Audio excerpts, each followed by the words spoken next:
आम्ही शासनाला तुमच्या माध्यमातून एक दिवस एकाच ठिकाणी आत्मदहनाचा इशारा देणार आहे। जर राष्ट्रीय शैक्षणिक धोरणानुसार मातृभाषेला जर महत्त्व दिलं गेलं आहे, तिथे जर सक्ती केली गेली आहे, तर मग इंग्रजी माध्यमाचा शिक्षक घेण्याचा अट्टहास कशासाठी? महाराष्ट्राच्या शिक्षक भरतीमध्ये जर मराठीला डावललं गेला जात असेल तर महाराष्ट्रामध्ये जे आपले शिक्षण मंत्री मराठी भाषा सांस्कृतिक मंत्री आहेत त्यांनी या पदावर राहून काय उपयोग? फेब्रुवारी 2023मध्ये शिक्षक अभियोग्यता चाचणी झाली, त्याचा निकाल 2024 निकाल लागल्यानंतर 2024मध्ये आता पवित्र पोर्टलवर जाहिराती यायला सुरुवात झालेली आहेत। प्रेफरन्स उमेदवारांना उपलब्ध होत आहेत, परंतु हे प्रेफरन्स पाहता एक गोष्ट लक्षात आली की माध्यमनिहाय जर विचार केला तर इंग्रजी माध्यमाच्या ज्या विद्यार्थी आहेत त्यांना जागा जास्त उपलब्ध करून दिलेल्या आहेत आणि त्यामुळं मराठी माध्यमावर कुठंतरी अन्याय होत आहे। उदाहरण द्यायचं झालं तर सांगली जिल्हा परिषदेचं उदाहरण देता येईल, जिथं सांगली जिल्हा परिषदेच्या ज्या जाहिराती अपलोड झाल्या त्यानुसार 91.2% जागा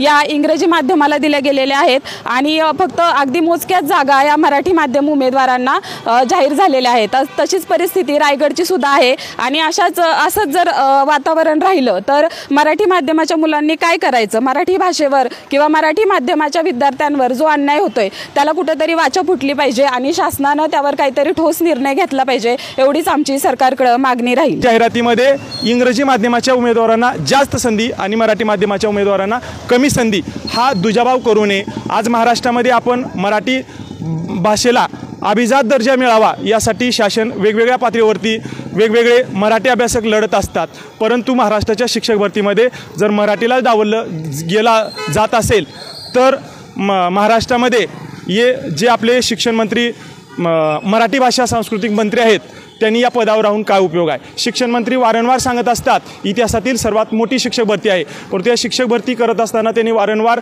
घोषणा दिल्या, परंतु शिक्षक भरती त्यांनी अस्तित्वात आणखी प्रक्रिया सुरू केली नाही। तर शासनाला आम्ही विद्यार्थ्यांच्या माध्यमातून शासनाला, शिक्षण आयुक्तांना आणि प्रत्येक जिल्हा परिषदांच्या शिवना एक नम्र विनंती करतो की शिक्षक भरतीमध्ये मराठी माध्यमाच्या उमेदवारांना प्राधान्याने त्यांचा विचार करावा आणि ज्या 2-4 जिल्हा परिषदांच्या जाहिराती आज पडलेल्या आहेत, येणाऱ्या जाहिरातीमध्ये मराठी माध्यमाच्या उमेदवारांसाठी जाहिरातीत प्राधान्य द्यावं हीच, नाहीतर येणाऱ्या काळामध्ये राज्य शासनाच्या विरोधात आम्हाला राज्यव्यापी आंदोलन करण्याशिवाय पर्याय नाही। Marathi medium students, they are able. Marathi medium students can teach to the English medium school also. So please, I humbly request to all the officials, please do change the decision. Thank you. माननीय शिक्षण मंत्री यांनी सांगितल्याप्रमाणे 30,000ची शिक्षक भरती महाराष्ट्रामध्ये होऊ घातलेली आहे। आम्हा शिक्षक भरतीमध्ये 2 परीक्षा असतात, एक म्हणजे TET आणि त्यानंतर अभियोग्यता। ह्या दोन्हीही परीक्षा सारख्याच माध्यमामध्ये असतात, मग दोनही पात्रता परीक्षा तुम्ही सारख्या माध्यमामध्ये घेऊन ऐन भरतीच्या वेळेस इंग्रजी माध्यमाला झुकतं माप का देत आहे? या शिक्षक भरतीमध्ये 2 लाख विद्यार्थी मराठी माध्यमाचे आहे आणि 2-4-5% विद्यार्थी, त्यामध्ये 4-5 हजार विद्यार्थी इंग्रजी माध्यमाचे आहे। परंतु जेव्हा जाहिराती बघतोय आम्ही, काही जाहिराती आमच्या समोर आल्या, यामध्ये इंग्रजी माध्यमाला खूप मोठं महत्त्व दिलेलं आहे। एक 95% जागा इंग्रजी माध्यमाला दिलेल्या आहे, मग आम्ही मराठी माध्यमाच्या विद्यार्थ्यांनी काय करावं? आता पवित्र पोर्टलवर जाहिराती अपलोड व्हायला सुरुवात झाली आहे, तर असं निदर्शनास येत आहे की इंग्रजी माध्यमाला जास्तीत जास्त पदं देण्यात येत आहेत आणि मराठी माध्यमाला कुठेतरी त्यांच्यावर अन्याय होतोय, त्यांना कुठेतरी कमी पदं दिसत आहेत बऱ्याच जिल्ह्यांमध्ये। तर माझं एक म्हणणं आहे की जर राष्ट्रीय शैक्षणिक धोरणानुसार मातृभाषेला जर महत्त्व दिलं गेलं आहे, तिथे जर सक्ती केली गेली आहे, तर मग इंग्रजी माध्यमाचा शिक्षक घेण्याचा अट्टहास कशासाठी?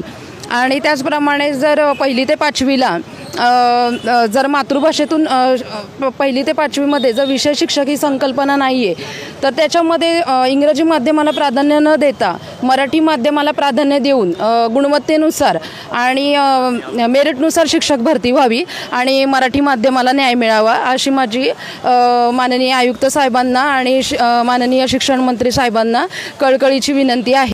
मी परमानंद खराटे, हिंगोली जिल्हा वसमत तालुक्यातून आलो आहे आणि इथं आम्ही उपोषण करत आहे।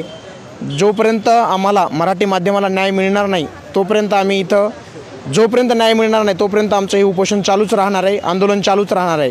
आणि मला एक शासनाला प्रश्न उपस्थित करायचा आहे की मराठी मातृभाषा या महाराष्ट्राची आहे आणि मराठी भाषेवरच सर्व महाराष्ट्रानं प्रेम केलेलं असताना या शासनाने नवीनच एक धोरण अवलंबलं की आम्हाला इंग्रजीचा विकास करायचा आहे म्हणून आम्ही इंग्रजी माध्यमांची मुलं मराठी शाळेवर शिकवण्यासाठी त्यांना प्राधान्य देणार. मुळात त्यांनी एकच परीक्षा घेतली आणि एकच परीक्षा ज्यावेळेस यांना परीक्षा घेतली त्यावेळेस यांनी 2 परीक्षा घ्यायला पाहिजे होत्या, एक इंग्रजी माध्यमाची वेगळी आणि एक मराठी माध्यमाची वेगळी. पण यांनी तसं केलं नाही. यांनी एकच परीक्षा घेतली, मेरिट लिस्ट एकच काढली. पण ज्यावेळेस आता निवड यादी तयार करायची, ज्यावेळेस यांना विद्यार्थी घ्यायचेत, शिक्षक म्हणून घ्यायचे, त्यावेळेस मात्र यांनी इंग्रजी माध्यमांना प्राधान्य द्यायला हा मराठी माध्यमांच्या मुलावर अन्याय आहे.